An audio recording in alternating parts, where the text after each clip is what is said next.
In 25 words or less, write about the funniest or most embarrassing cooking nightmare you've ever had, and be entered to win a luxurious grand prize trip to one of the finest resorts in the Caribbean, Marriott Sam Lord's Castle in Barbados. The best a vacation can be.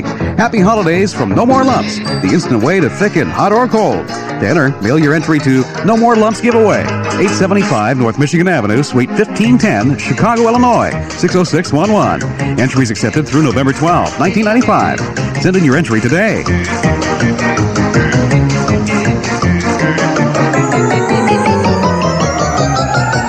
Number 32? I have number 32, but he was here first. Oh, go ahead. I don't know what I want yet. Oh, okay then. I'll have a half pound of the Sara Lee oven roasted turkey. Sara Lee in the deli? Sounds good. Oh, it's absolutely delicious, just like homemade. Going to use that for a sandwich tomorrow? No, for dinner tonight. A sandwich for dinner? Sure. Sara Lee premium deli meats are oven roasted the way you'd prepare a whole turkey at home. And that makes a sandwich made with Sara Lee deli meat a meal in itself. You know, I never thought about grabbing a quick sandwich for dinner before. Oh, obviously, you've never tasted Sara Lee deli meats. True. You know, that Sara Lee oven-roasted turkey does look tasty. I think I'll try that. Really? I would have pegged you for a ham man. Well, then maybe you need to get to know me a little better. Oh, is that a dinner invitation? Mm-hmm. My bread or yours? Sara Lee premium deli meats are now available in the deli section of your neighborhood Dominic's. If you want the great taste and homemade flavor of oven-roasted turkey, ham, and roast beef, ask for Sara Lee deli meats at Dominic's. WPNT-FM, Chicago. FM 100. Century Broadcasting Chicago, in association with Creative Wireless Minds Worldwide, now presents a program which is purely fictional in nature. Please remember, the following is a dramatization. Act accordingly. Now, 100.3 Chicago's FM 100 presents a very special Halloween treat. War of the World, the Chicago Story. Starring Robert Conrad, Suzanne Summers, Jerry Springer, John Coleman, Mary Ann Childers, Jay Levine, Paul Douglas, Tim Weigel, Garry Meier, Walter Jacobson, Irv Kupcinet, Steve Sanders, Mike Conklin, Warner Saunders, Mark Supelsa, Bruce DuMont, Bill Zwecker, the FM 100 players, and me. This is Fred Winston.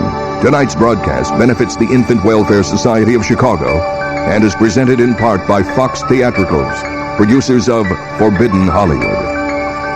Now, ladies and gentlemen, Steve Cochran. In 1898, the author H.G. Wells published War 1838. On that night, Orson Welles broadcast a radio play of the story live to a national radio audience estimated to be 35 to 40 million people. Thousands of those listening that night thought that what they were hearing was absolutely true. People perceived the play to actually be a news account of Martians invading the Earth. They panicked. They ran into the streets. They called others who may not have been listening and created more panic. Meanwhile, Orson Welles and his cast were in their studio going about the business of doing the show with no idea of the havoc they were causing outside. The next morning, the trouble was quite clear. The New York Times reported that, quoting now, at least a score of adults required medical treatment for shock and hysteria. There'd been huge traffic jams, clogged communication lines, and even some cases of people who tried to commit suicide to avoid death at the hand of these entirely fictitious Martians. The fallout was initially heavy. People were very angry. Many felt foolish for believing the story. Some even wanted Wells and those associated with the broadcast thrown in jail. And there was an outcry for heavy government regulation of all radio programming. Now, how could it happen? How could the whole country have been collectively fooled? Well, simply put, it was a different time. Effects of the Depression were still being felt, and America was staring at the possibility of being drawn into another world war. And remember, this was 1938. There was no TV, no CNN to turn to for the latest. Everyone listened to their radio, and people believed what they heard. People were more naive, and people were less cynical. Tonight we present another revised edition of this classic. In our version, the Martians won't be invading New York and New Jersey. Tonight, Martians invade Chicago. Before we begin, I must remind you that what you're about to hear is entirely fictitious. There's no reason to believe that we're in any immediate danger of an alien invasion. Or are we?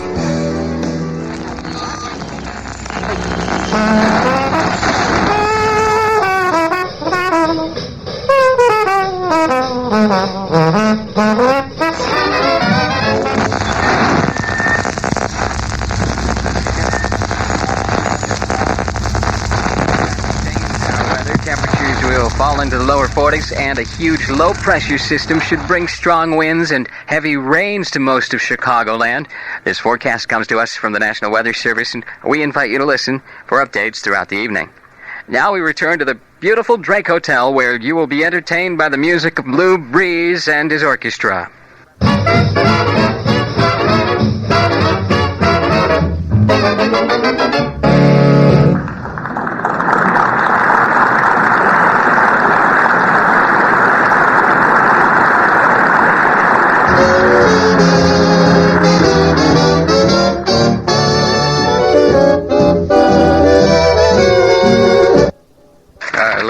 Ladies and gentlemen, we interrupt our program to bring you a special bulletin from National Radio News.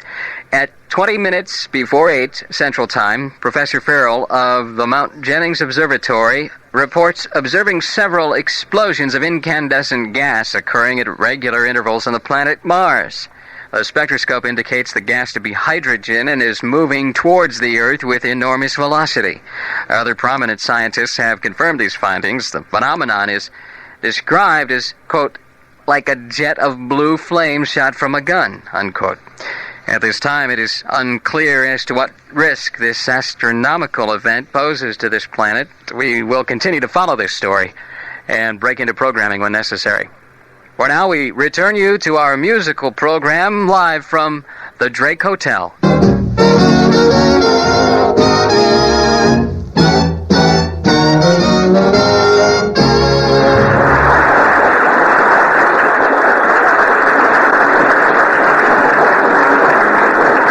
Now a tune that never loses favor, the ever-popular Stardust.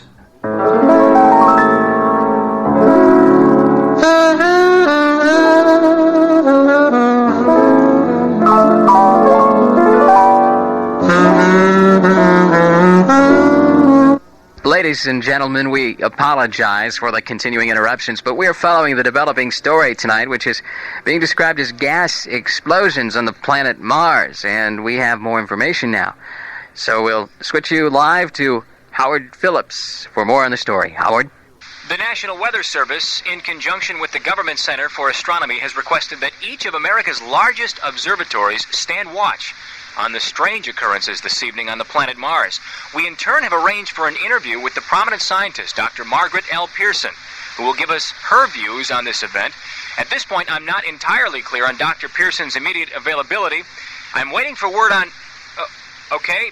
I'm now being told that we will briefly return to the Drake Hotel for some music, and then as soon as we have Dr. Pearson, we will return to live coverage. So once again, here is our announcer there, Guy Smiley. Fascinating events in the world of science tonight. Hopefully, we'll be able to continue our evening of music from the beautiful and elegant Drake Hotel. Next up is more from Lou Breeze and his orchestra as they perform one of my favorites, It's the Talk of the Town.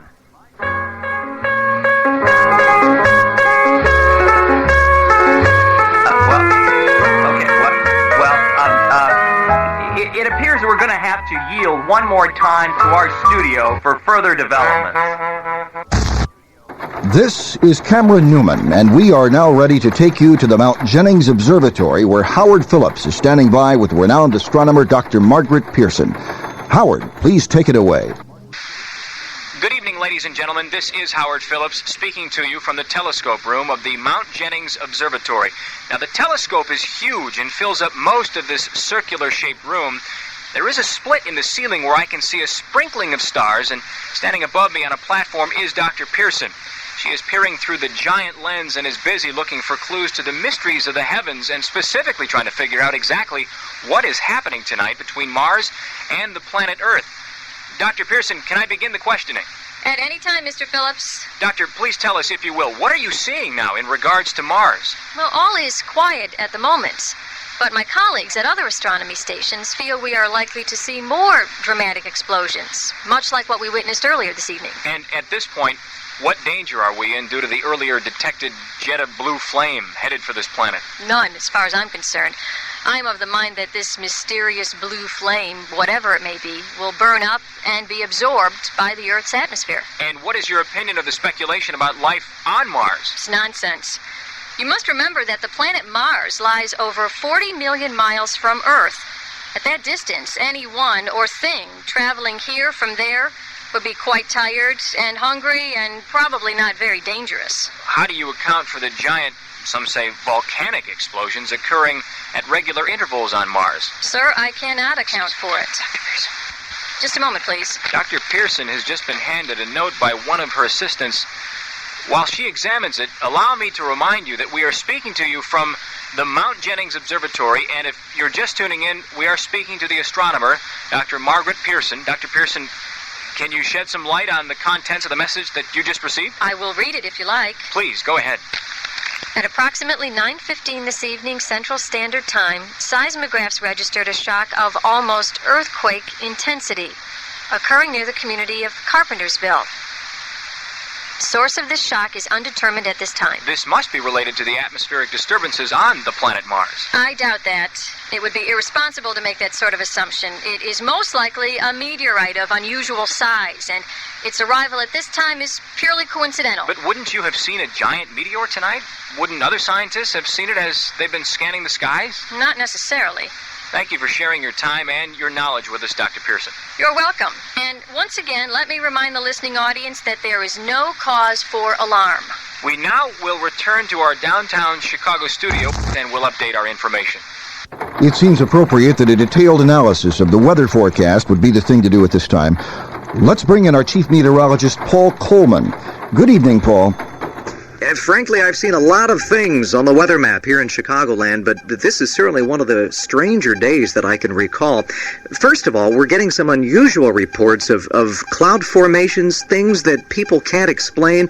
It's not the northern lights. We do not have any reports of the aurora borealis, but we're getting some very unusual sightings. Clouds that simply can't be described, clouds that are moving. We've also had a couple of our weather balloons simply vanish off the screen. Normally the weather balloons go up about 10 miles in the air and then they drop back down to the earth. These weather balloons have simply disappeared, and we're not quite sure what to make of that. We do know that the visibilities for some reason are dropping, especially to the west and northwest of Chicago.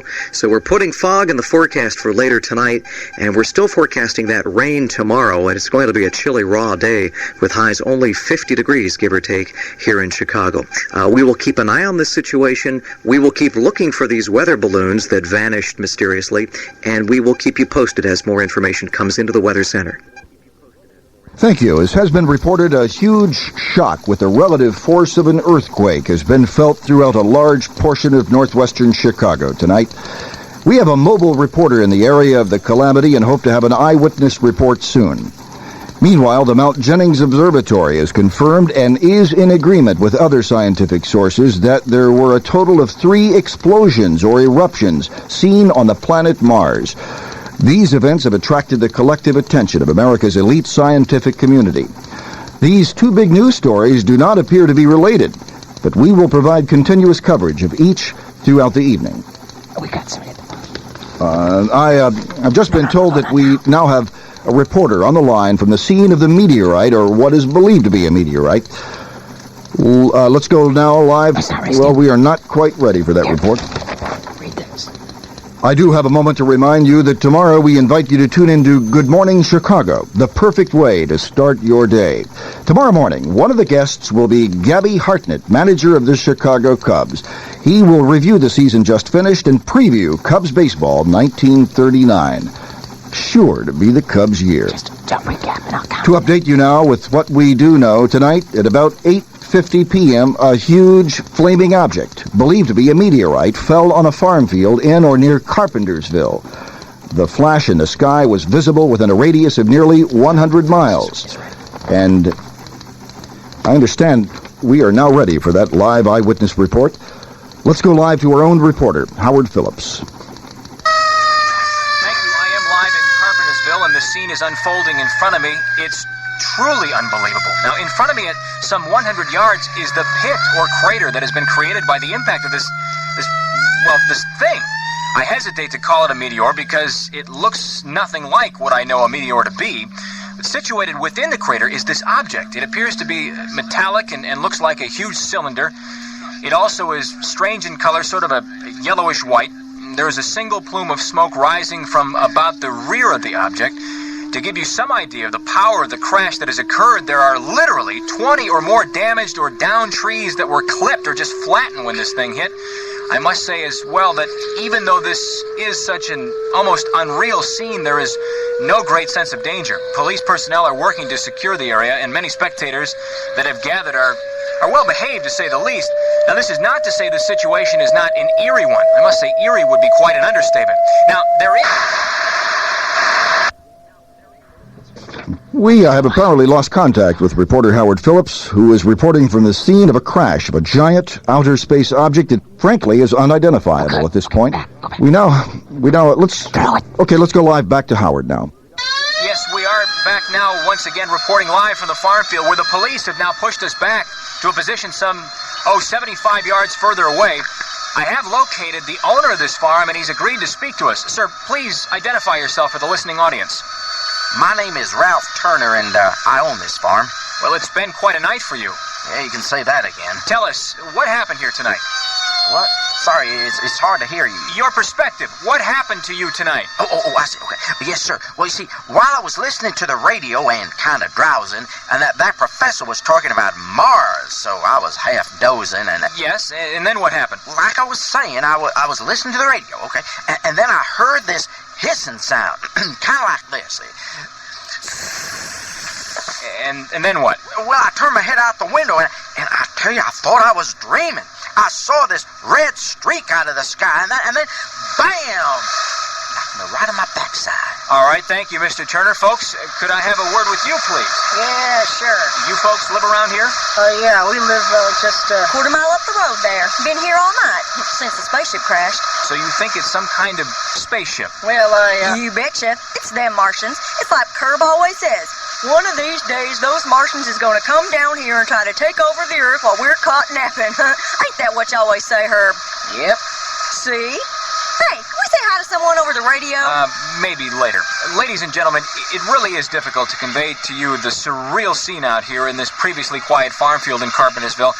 Police have now blocked off the road leading to the scene, but the curious are simply parking their cars behind the barricades and walking across the darkened lower portion of the field to the crash scene.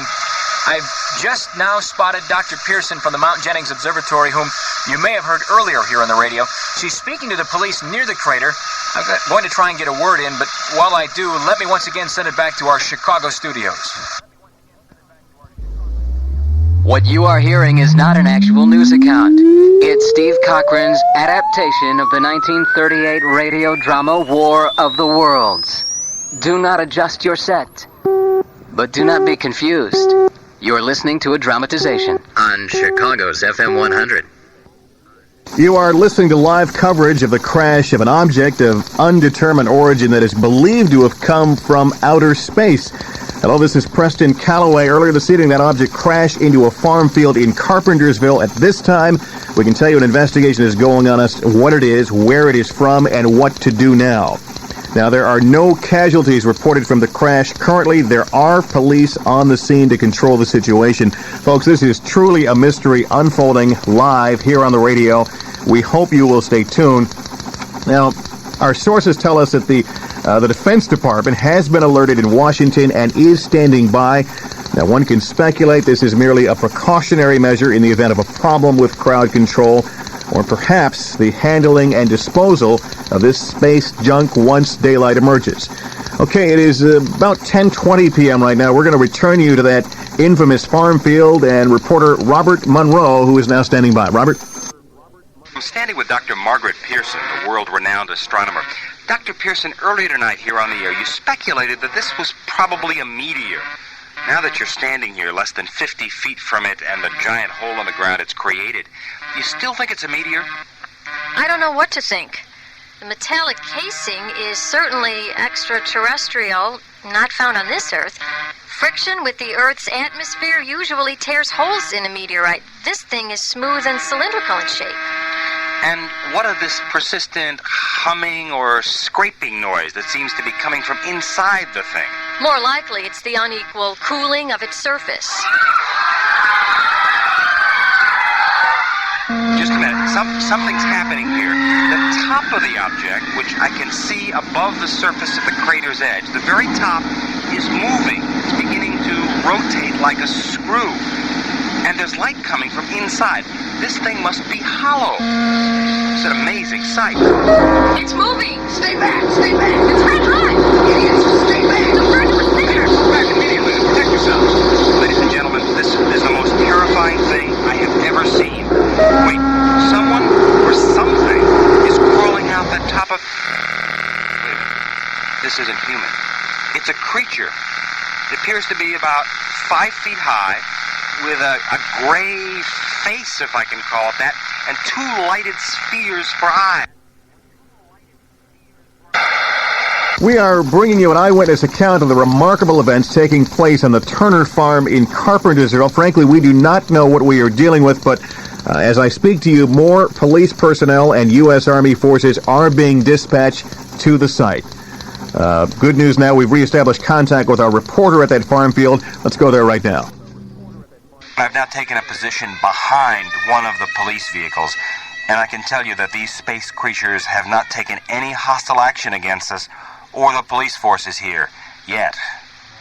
I say creatures because from the time I last spoke to you, I've counted no fewer than a dozen of them having left the object. Now, sitting next to me now is a reporter from the Chicago Daily Tribune, Victor Davis. It's horribly tense as we sit here, not knowing what to expect. Victor, help me out here. Tell me exactly what you saw and what those creatures, the aliens, look like to you. About 5 feet tall, almost totally gray, 2 legs, 2 arms, but a horribly non-human face. I would describe it as sort of like 2 lights in the place of eyes and a V-shaped mouth that appeared to be oozing something like saliva. I can tell you now that there is absolutely no problem keeping the crowds back. Anyone who was curious has run back to what he or she considers to be a safe distance. Okay, now, let's go back briefly to our Chicago studios. We have more news now on those explosions tonight witnessed on the planet Mars. Scientists are saying they are volcanic in nature and happening at regular intervals, and they are extremely powerful. One expert was quoted as saying it appears that Mars is destroying itself. Mars, he says, is destroying itself. All right, one moment. I've just been handed a bulletin. Unfortunately, it is more daunting news. A second object, which is being described in much the same manner as the one in Carpentersville. Again, a second object has crashed in a field in Indiana. Do we know? We don't know the location right now. Another bulletin tells me that a third object, now this is a third object of the same description has crashed into an abandoned building outside of Janesville, Wisconsin. Let's go back to Bob at the original crash site. Bob? I'm still about 500 yards from the hole in the ground, and whatever crashed and whatever was in it are still lurking around. But right now, they're not straying far from that spot. They appear to be weighed down by, I would guess, the forces of gravity. And we can also add at this point that the aliens have made no effort to communicate with the police forces standing by. But wait. Now, it looks like one of the creatures is holding something up. It looks like, is it a gun? No. It looks like a flag. Oh no, the police are aiming their guns. No, hold your fire.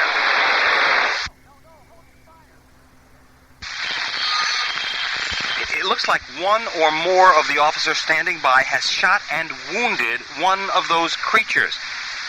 Right now, the other aliens are standing by, standing with the one who was hurt.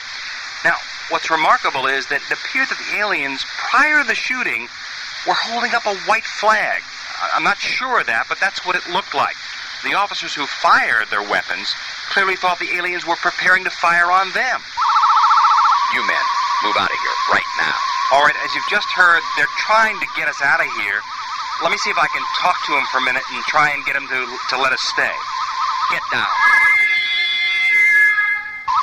Okay, we obviously can't leave now. We're behind a vehicle trying to get a better look at what's going on. I'm looking around the corner now, and what I can see is something rising up out of the cylinder.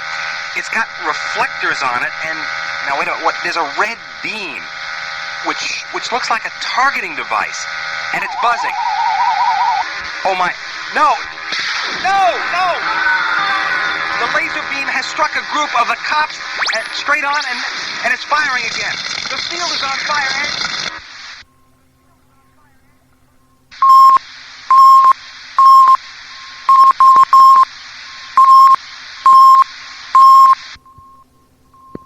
Ladies and gentlemen, we're obviously unable to continue that broadcast of the farm in Carpentersville. We can only hope and pray the situation will be able to be controlled. We will provide for you an early plan of evacuation for those living near the crash area. For now, I'll turn over the broadcast to my colleague, Stuart Shelby. Stuart? Thank you.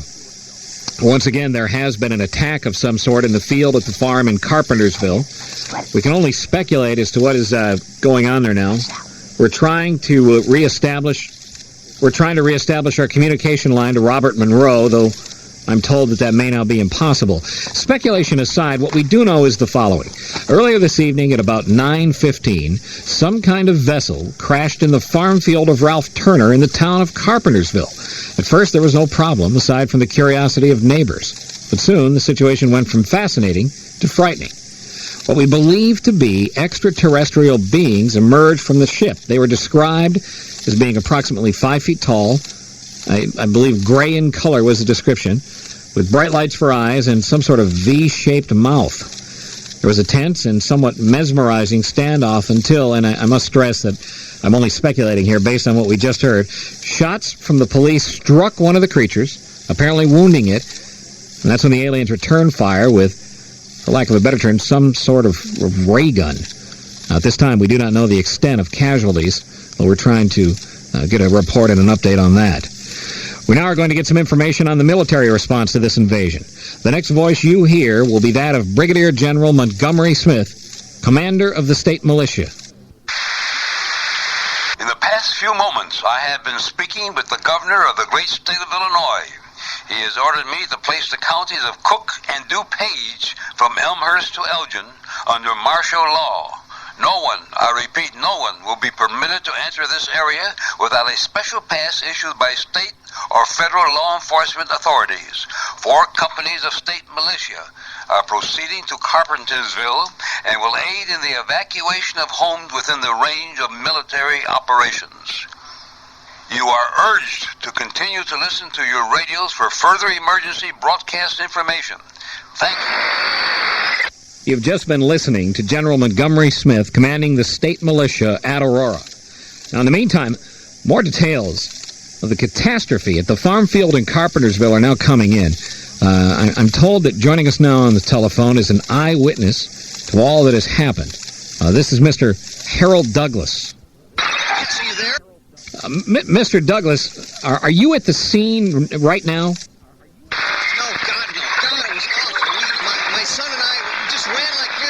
I understand. Could you try to describe, tell us if you will, what was it that you saw? They just shot this ray gun. I tell you, I've never seen anything like what we saw here tonight.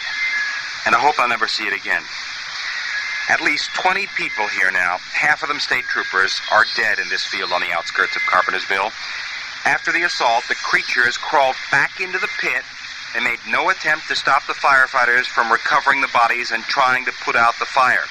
Right now, departments from a number of surrounding communities are battling fires which threaten to spread to the entire countryside. At this point, we have no explanation. I can't tell you why the beings, the creatures, whatever they were in that cylinder, why they're here, where they come from, or what their purposes here are on Earth. What exactly do you know of the aliens' weapons? I've never seen anything like this. This is some kind of scientific thing that we don't know about here. They attacked with what I'd have to call, for want of a better term, a heat ray. And I don't know what other weapons, if any, they've got. What of Dr. Pearson? I don't know where she is. I hope she's okay, but I can't be sure. You know, right now, what I'm looking at from my vantage point here, the farmhouse near the edge of the area, I'm probably a couple of 100 yards away, but I can tell you there's no action in the pit, no sign of life appearing at the mouth of that cylinder. You know, we can only hope they're going back to wherever they came from. We continue to receive updates from various experts in science, and the latest information we have is that the volcanic explosions on the planet Mars are growing steadily in intensity. We don't know what, if any, the relation is between Mars and the alien invasion, but certainly many could speculate that a connection exists. All right, now I'm told that we have a special statement from Mr. Harry McDonald, Vice President and General Manager of this network. Mr. McDonald. Ladies and gentlemen, we have received a special request from the governor to place at their disposal our entire broadcasting facilities. In view of the gravity of the situation and believing that radio has a definite responsibility to serve in the public interest at all times, we're turning over our entire network to the law enforcement and government officials for the balance of this emergency. Please continue to listen here for updates and information on how and when to act. Thank you, and good luck. We've now been told that a second attack has occurred. Please listen carefully. This one in Crown Point, Indiana. We have a recording from the scene. I believe that's ready. Let's listen to that right now. It's not a whole thing. This capsule opened up and this black smoke came out. It was some kind of poison. People started coughing and calling over. And everybody's just running. They're all trying to get out of town. You gotta help us. All right. Well, that's certainly horrible to hear. Unfortunately, I cannot even tell you who that individual is. It is a resident of Crown Point, Indiana. She was at the scene in Crown Point as the attack occurred. Ladies and gentlemen, please bear with me. I'm told we're now going to go to Janesville, Wisconsin, where the alien invasion site there has apparently exploded into a full-blown battle. Milwaukee radio station WOKY has a reporter at the site and will establish contact now. Yes, sir. Can you... Ladies and gentlemen, can you describe it? All right, ladies and gentlemen, I'm sorry, but obviously we're not going to be able to get that report at this time. Meanwhile, at Carpentersville, the military waits. This is Captain Lansing of the Signal Corps attached to the state militia, now engaged in military operations in the vicinity of Carpentersville. We believe the situation here is now under control. The troops are ready to stop any hostile activity. The cylindrical object where these cowardly creatures are hiding lies in a pit directly below our position.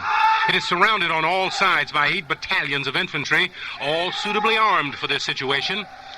These, well, frankly, I don't know exactly what to call them, are no match for this kind of firepower. If they show any aggression, we will snuff them out quickly and completely. Now, wait a minute. I see something rising out of the top of the tube. Our men are moving in, 7,000 ready for action. Hold it. This is very strange. The thing has risen out of the tube. It's some kind of machine. It's huge, taller than some of the trees. It's standing on metal legs.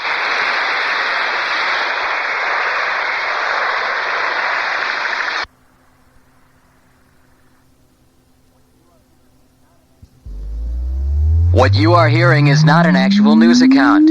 It's Steve Cochran's adaptation of the 1938 radio drama War of the Worlds. Do not adjust your set. But do not be confused. You're listening to a dramatization on Chicago's FM 100. Okay, right now we have a reporter at the Pentagon with the Defense Department spokesman who has agreed to answer questions. Okay, next question. Well, there's been some speculation that the Chicago invasion is not some outer space thing, but actually German soldiers in disguise. What is your comment? There is absolutely no indication that this is some clandestine invasion by the German army. Ladies and gentlemen, it's difficult to quickly decipher all the information we're receiving here tonight, but again, we're going to have to move forward away from what's happening at the Pentagon, because at this time we have a special message. One moment. I'm being told we're about to go live now to Washington, and here, right now? Okay, we're going to go right now live to Washington. Ladies and gentlemen, the President of the United States. My fellow Americans, the events of the last few hours in and around that great city of Chicago are beyond description. I want to assure the people of Chicago, Illinois, Indiana, and Wisconsin that the full resources of the United States government are at the ready to defend against this this invasion force that has attacked and brutally killed innocent Americans tonight. Right now, the Army Air Corps and Marine personnel are on the way to the invasion area to aid those who are already engaged in battle. We do not know who these creatures are, or where they're from, or what they want. But they will be stopped. I urge all Americans to come together in this darkest hour and to do what needs to be done to save our country. Please continue to listen to your radios for information and follow the orders of all law enforcement personnel. I hope that everyone will say a prayer for the people of the Midwest tonight. Together, we can and we will win. Thank you, and God bless America. You've just been listening to a special message from the President of the United States. I've been handed new information now, and as incredible as it may seem, both the observations of science and the evidence of our eyes and ears lead to the following statement from the Secretary of the Interior of the United States. This recorded a few minutes ago. Let's listen now to that recording. I have spent a good deal of the evening in conversations with some of the leading scientific minds in America, and upon examination of all that we know, we have reached an incredible conclusion. Our inescapable assumption is that those strange beings who have landed in Chicago, Indiana, and Wisconsin are part of an invading army from the planet Mars. The battle which took place tonight in a farm field outside of Chicago has resulted in a stunning defeat. There are hundreds of casualties, and those remaining survivors have retreated to regroup their forces. The Martian fighting machine either trampled our men to death or burned them with its heat ray.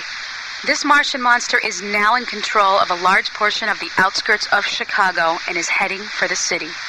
Since there has been no contact with anyone in the other invasion areas in Crown Point, Indiana, and Janesville, Wisconsin for nearly an hour, we must conclude that the situations there are equally grim.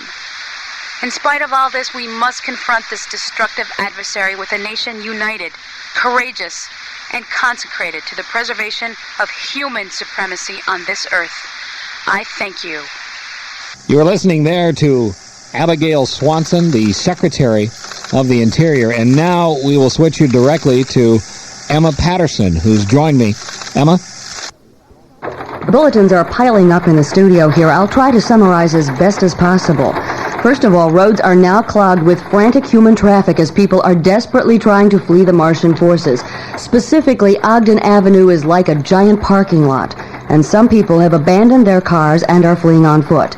In addition, there have been some unconfirmed reports, of poisonous gas clouds emanating from the Martian landing sites. Now, we repeat, these gas reports are unconfirmed.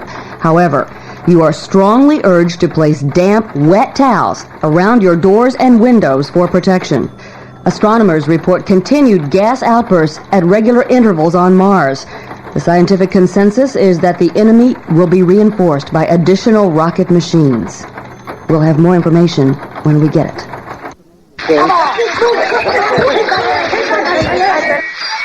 Just in the hallway outside the studio, and I must tell you there's a great commotion here, as many radio station staffers are now fleeing for their safety as well.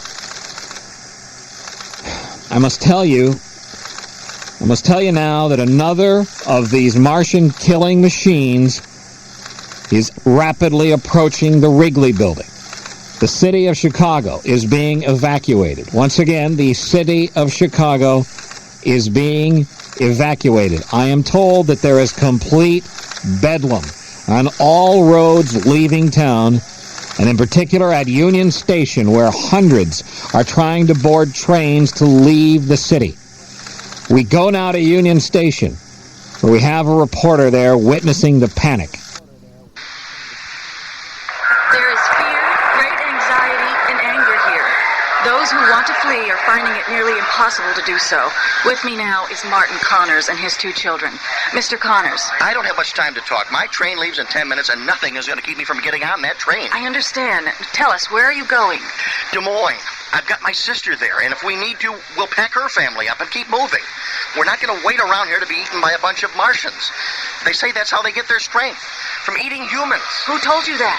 Everybody in my neighborhood was talking about it. How is it that you were able to get on the train when so many others cannot? Because I spent $100 on the tickets. $100? What do you mean? Ask the guy there by the window. He told me that if I gave him all my money, he would get me on the train. Sir, is it true you're gouging the prices of these tickets to profit for yourself? Hey, it's a free country. One can only feel a great sense of helplessness now. I will stand by for as long as possible, but for now, we return to our story. Eyewitness reports from the scene of these stampeding Martian death machines indicate that they, that is the Martians, seem to be making a conscious effort to avoid the destruction of cities and countryside. However, they stop to uproot power lines, bridges, and railroad tracks. Their apparent objective is to crush resistance, paralyze communication, and thoroughly disorganize human society. In a bulletin from authorities at the Adler Observatory, a 4th and a 5th cylinder, like the others found earlier, have been found in Michigan and Ohio. U.S. Army field pieces are proceeding to each site to blow up the cylinders before they can be opened and have their fighting machines rigged. Once again, we will bring in our chief meteorologist, as if there's not enough to be thinking about at this point. Apparently, now there are some ominous developments in regards to the... This is unbelievable. There is a heavy black fog hanging very close to the Earth. It's not a typical fog bank. It's huge, and it has extreme density. Though its origin is totally unknown, we advise that if you are evacuating your area, please hold a damp towel over your nose and mouth to protect your breathing. Once again, at this moment, we do not know what to make of this cloud of fog enveloping the Chicagoland area. Visibilities are dropping, conditions are worsening. I'm going to heed my own advice and try to escape to a safer spot.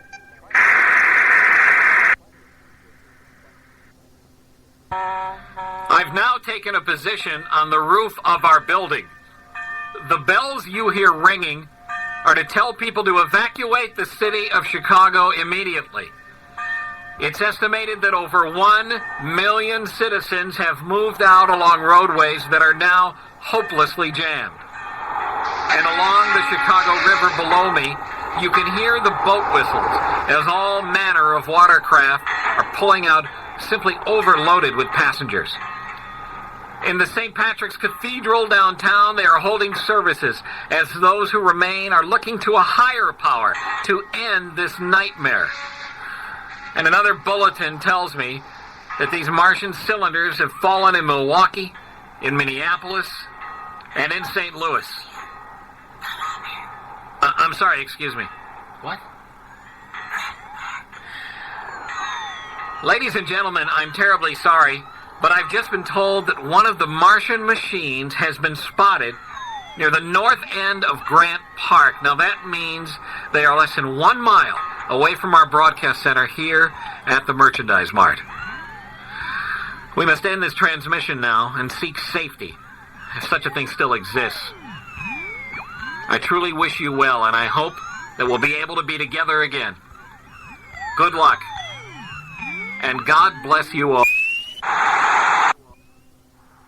Desperately trying to flee the Martian forces. I saw this red streak out of the sky, and then bam! We believe the situation here is now under control. The laser beam has struck a group of the cops, and it's firing again. We're turning over our entire network. They just shot this ray gun and killed these policemen.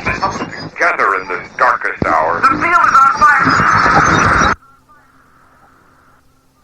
As I set down these notes on paper, I am obsessed by the notion that I may be the last living person on Earth. So much time has passed. Or has it been just one night? One unspeakably nightmarish night. All that happened before the arrival of these monsters in the world now seems part of another life. I look down at my blackened hands, my torn shoes, my tattered clothes. I keep watch at the window of the abandoned building that I've taken refuge in. Occasionally, I see a Martian on his machine, some spraying the air with a jet stream, as if to dissipate their smoke. Exhausted by terror, I fall asleep.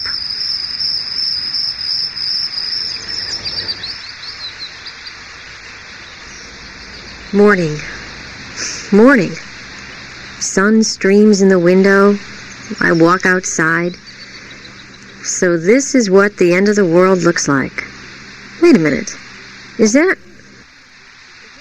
There's a shadow. Something crouching in that doorway. Hey! Who the hell are you? Whoa, take it easy. Come on, drop the knife. I thought I was the only one here. Me too. It's good to see someone else. I've only got food for one.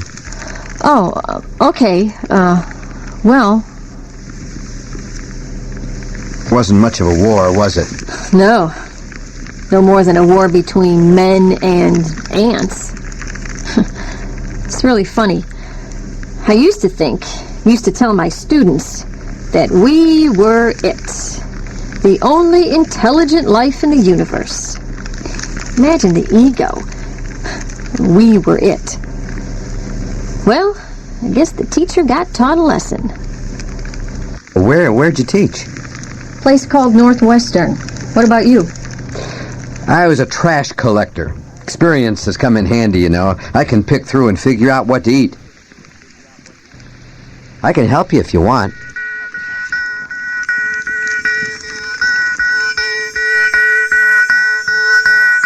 Days to come proved to be heartening. My new friend and I came across more and more humans and no further Martian sightings. Then the rumor that we all had been hearing and repeating came true. I led a scouting party slowly along Michigan Boulevard to the edge of Lincoln Park. There, we saw a sight just as amazing as the sights of the first Martians on Halloween night. Scattered around the park were the empty shells of the Martian death machines. And all over the grounds, the dead bodies of the Martians who seemed so invincible. Much later, we would learn that they were killed by the flu, of all things. Seems their systems were unprepared for the simple, humble flu virus that God, in His wisdom, put upon this earth. Before that first cylinder fell onto Mr. Turner's farm, there was a calm. We believed that we were invincible. For that matter, we didn't even believe there was another world to challenge us. The great lessons to be learned as we rebuild society are numerous, but the one lesson we must remember is that we are nothing but a grain of sand in an ocean that we call the universe. For it may be that the end of the Martian invaders is merely a reprieve until the next great War of the Worlds.